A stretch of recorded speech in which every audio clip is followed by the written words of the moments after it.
Okay. Hello दोस्तों, अगर आपने अपनी अटेंडेंस पगार बुक में करवाई है तो आपको सावधान हो जाना चाहिए, क्योंकि इसमें आपकी सैलरी को लेकर बहुत बड़ा खतरा हो सकता है। जैसे कि आपकी जॉब चालू है और आपने 1 महीने के बाद नौकरी बंद कर दी, और जब आपकी सैलरी का टाइम होता है तो आपका बॉस सैलरी आपको नहीं दे रहा और आपको बता रहा है कि कल दूंगा, परसों दूंगा, ऐसी ऐसी बातें आपको बताता है। तो आप क्या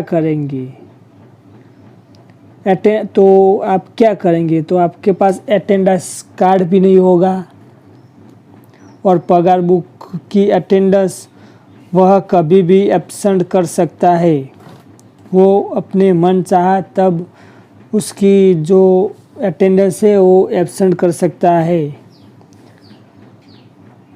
और आप अपनी सैलरी लेने के लिए कुछ भी नहीं कर सकते।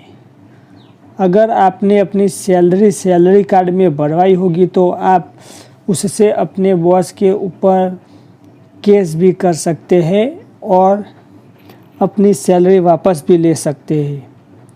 लेकिन पगार बुक यूज़ करते हैं तो मत कीजिए, क्योंकि उसमें अटेंडेंस भरी जाती है, वह कभी भी काम नहीं आती। क्योंकि यह मेरे साथ भी ऐसा ही हुआ है, जो कि मेरा पगार होता था 4207 रुपये, वो अभी तक पे नहीं हुआ है, और सैलरी बुक में दिखा रहा है कि मुझे सैलरी पे कर दी गई है, और मेरे बॉस ने मुझे अभी तक सैलरी ही नहीं दी। तो क्यों पगार बुक में अपनी अटेंडेंस भरवाए? इसीलिए पगार बुक को मत यूज़ कीजिए। अपने बॉस को भी मना कर दीजिए और कह दीजिए कि हमारे अटेंडेंस कार्ड में ही भरे, उस पर भरे। मगर उस कार्ड के ऊपर आपको यह ध्यान रखना है कि उस कार्ड के ऊपर अपने बॉस के सिग्नेचर होने चाहिए, और आप जो भी कंपनी में काम करते हैं उसका सिक्का लगा होना चाहिए। चाहे वो आप प्राइवेट कंपनी में जॉब करते हो या फिर कोई छोटे से कारखाने में जॉब करते हो, तो आपको यह बात का ध्यान रखना है। और हमारा बॉस अपना मन चाहे, अगर आपने अपनी सैलरी पगार बुक में भरवाई है तो वो आपका बॉस, उसका मन चाहेगा तब वो आपकी सैलरी, यानी कि आपकी जो अटेंडेंस है, वो कभी भी एब्सेंट कर सकता है।